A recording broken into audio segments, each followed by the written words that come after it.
En esta presentación me referiré al balance de energía superficial, en especial al caso de los bosques.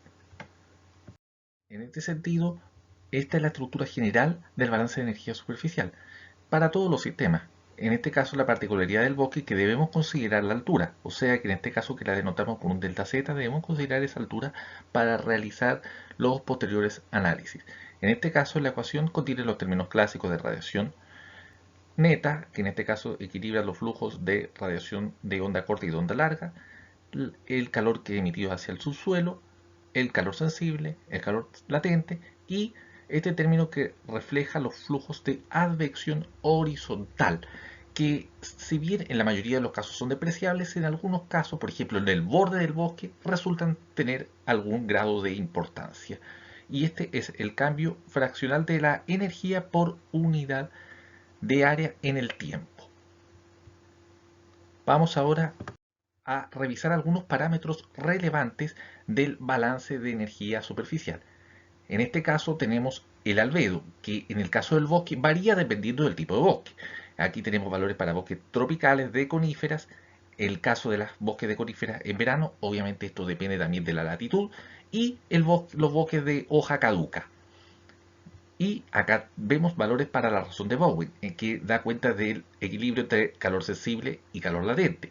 Y que vemos para los bosques tropicales son valores más bajos que en general que en los bosques templados. Y en condiciones de sequedad, para los bosques de coníferas, los valores de razón de Bowen pueden ser muy altos en este sentido, dada la escasa cantidad de evaporación que se producen en estas condiciones especiales.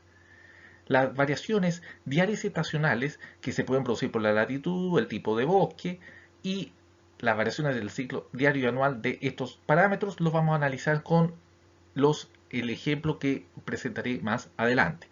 También destacar que la evapotranspiración es un mecanismo esencial de la fuente de calor latente en el sistema, dado que combina la evaporación desde el suelo y la transpiración propia de los vegetales.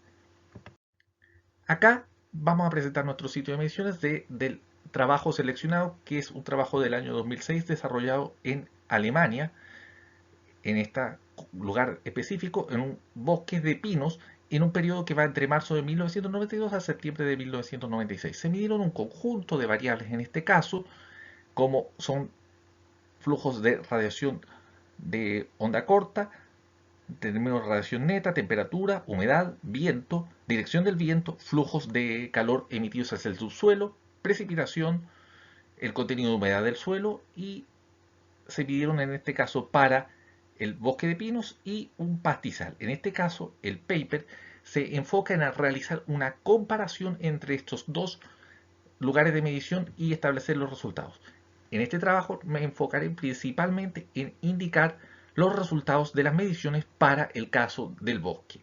Acá se indican los instrumentos y el proveedor o fabricante de cada uno de los sistemas utilizados para medir. En este caso, en esta figura están los flujos de radiación solar net descendente, radiación solar, y vemos los valores del albedo. Acá vemos el ciclo diario y el ciclo anual combinados en la misma figura, y así con todas las figuras restantes del trabajo. El ciclo diario se representa dentro de cada periodo en la figura y acá se indican los distintos meses del año. Como estamos en el hemisferio norte, los mayores valores de radiación solar se registran en el verano boreal, que es junio, julio aproximadamente. Y en esta línea revisamos el albedo. Para el caso del bosque, los albedos corresponden a estos de acá abajo, que también, si uno observa en detalle, presentan oscilaciones a lo largo del año, que son valores con menor variación diaria en los meses de invierno y que presentan un amplio ciclo en los meses de verano, con valores que van desde 0.15 en la salida y en la puesta de sol y baja de 0.10 en los horarios de mediodía. Por otra parte, los flujos que se van hacia el subsuelo son muy poco importantes en este sistema. Lo vamos a ver más adelante, además.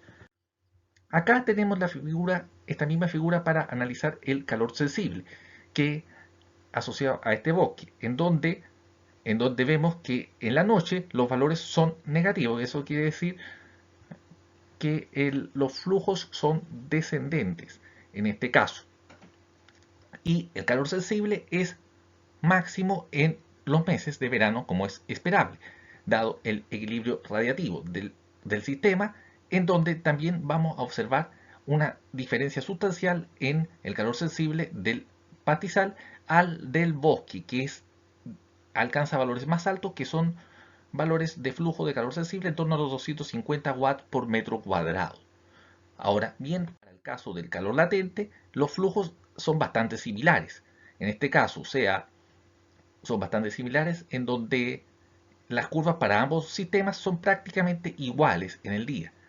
Y el máximo también ocurre en verano con cerca de 250 watts, pero en invierno se registran menores valores de calor latente, lo que refleja que la razón de Bowen es mayor en invierno que en verano, debido a que la evaporación durante los meses de invierno es más escasa en los vegetales, debido también a las menores temperaturas y también al menor contenido de humedad generalmente que tiene el aire en los meses de invierno.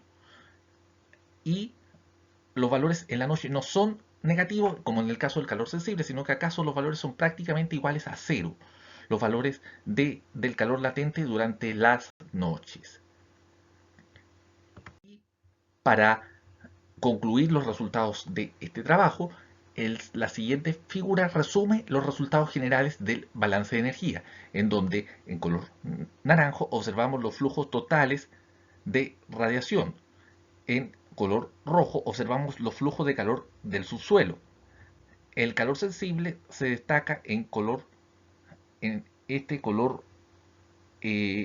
más claro, y el calor latente al lado. Hay que observar varias particularidades del gráfico.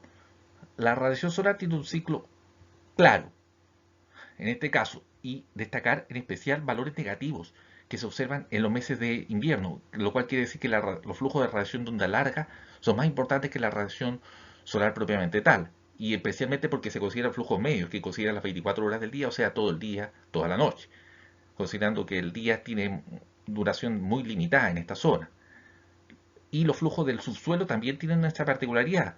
En verano son negativos como es habitual, pero en invierno son positivos, lo cual indica que el suelo entrega algún pequeño contenido de calor al bosque durante esos meses. O sea, el calor que guarda en el verano se lo entrega al sistema en el invierno.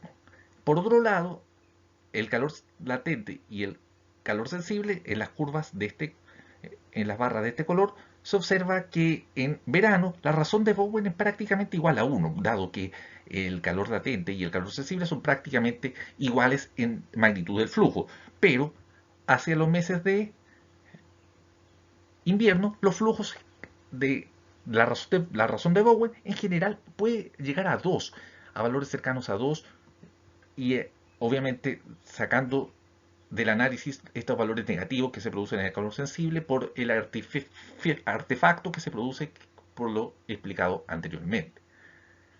En síntesis, esta fue la presentación desarrollada, la referencia principal corresponde a este paper, del cual se extrajeron todas las figuras, y para complementar, finalmente, se indican algunas referencias adicionales. En especial, este trabajo se refiere a un balance que se desarrolla en un bosque quemado, y este da cuenta de la variación interanual que se produce en la razón de Bowen debido a diversas circunstancias como por ejemplo años más secos, años más lluviosos, y se busca un indicio de explicación en la variación interanual que ha tenido esa razón de Bowen en un periodo de 10 años.